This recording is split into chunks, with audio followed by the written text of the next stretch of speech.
Veterans who suffer from post-traumatic stress disorder will be getting some much-needed help. This week, the VA said it has hired more than 1,000 new medical specialists on orders from the president. It might not have happened had a VA psychologist not sounded an alarm.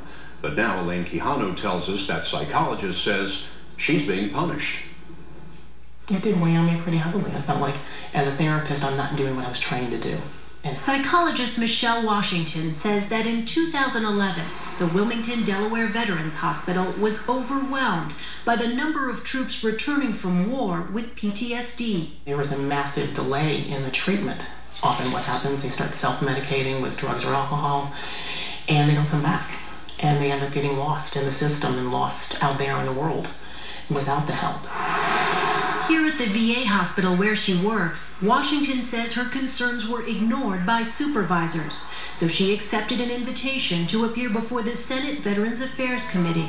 But after she requested time off to testify, she received the first and only unsatisfactory performance rating of her 5-year career at the VA.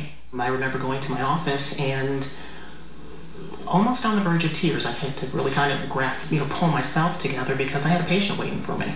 We reviewed each of Washington's performance ratings. She was rated outstanding on all of them except this one. It reads she does not use her supervisory channels to address issues with the PTSD programs. Were you afraid that you might lose your job?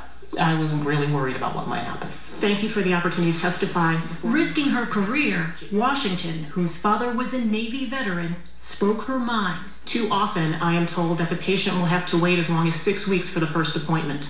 After the hearing, she says the retaliation continued when she was stripped of her core duties screening new patients for PTSD and traumatic brain injury. I think it's wrong. Iraq War veteran Vincent Shabaco is one of Washington's former patients. She cares about the people. That's what her whole focus is taking care of the troops that come back. In a statement, the VA denied it retaliated against Dr. Washington, saying, quote, VA does not tolerate retaliation and reprisal against any employees.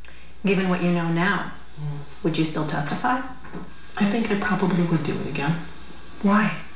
Because somebody needed to do it. And my dad, he and I were really close.